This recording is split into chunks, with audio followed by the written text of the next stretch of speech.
Today, we're going to dive into a pretty intense online confession. It's totally anonymous, but it gets right to the heart of a really complex and, let's be honest, often unspoken part of being a parent. And it all kicked off with a shocking answer to one very, very direct question.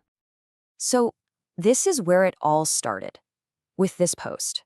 I mean, the question is so blunt, it's almost confrontational, right? No lying, did you regret having children? It's asking for a kind of honesty that, we just don't see very often in public.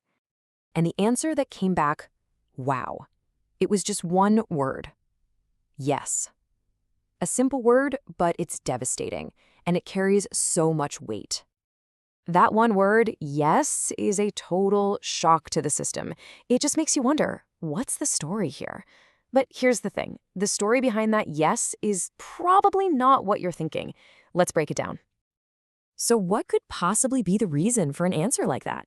Well, the parent didn't just leave it at yes. They gave some really painful context.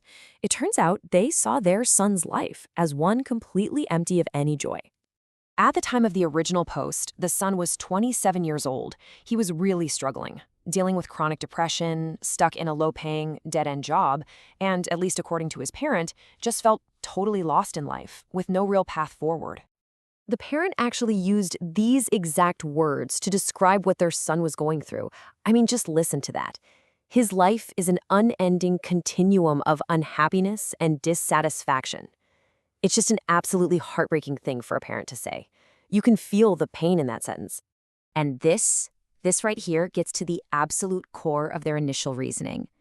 The regret wasn't about not wanting their son. Not at all.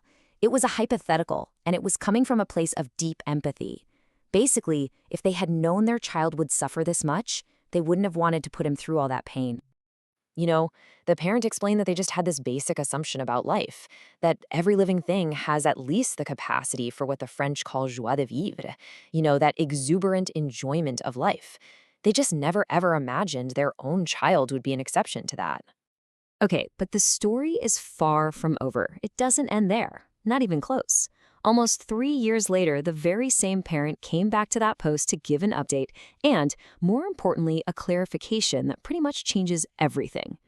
So you have this first really shocking answer. And then for almost 3 years, nothing. Silence. Then the parent comes back with the second part of the story.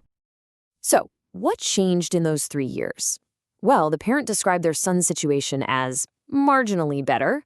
And there were some real glimmers of hope. He was starting to develop a more positive and optimistic outlook, and he was even getting ready to go back to school. Still facing challenges, for sure, but definitely signs of progress. Okay, pay attention, because this next part is the absolute key to this whole story. This is the crucial clarification, where we finally get what regret actually meant to this parent. The parent made this point crystal clear. They said, flat out, that they were a loving, extremely supportive family. They didn't resent their son in any way. In fact, they were glad he was in their life. I mean, that completely flips the script on what you'd think that first yes meant, right? And this slide really just lays it all out.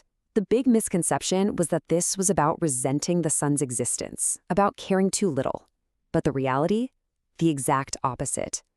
The regret was about his suffering. And it came from a place of caring too much. So it all comes down to this idea, caring too much. This was never a confession about a lack of love. It was a confession about being completely overwhelmed by empathy for their child's pain. So let me just break it down as simply as I can.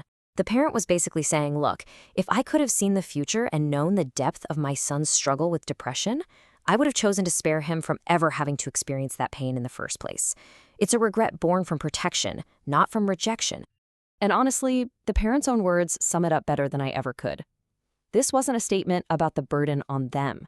It was about the burden on their child, and that feeling of just being powerless when you see someone you love in so much pain. In the end, this whole story leaves us with this really deep question to chew on.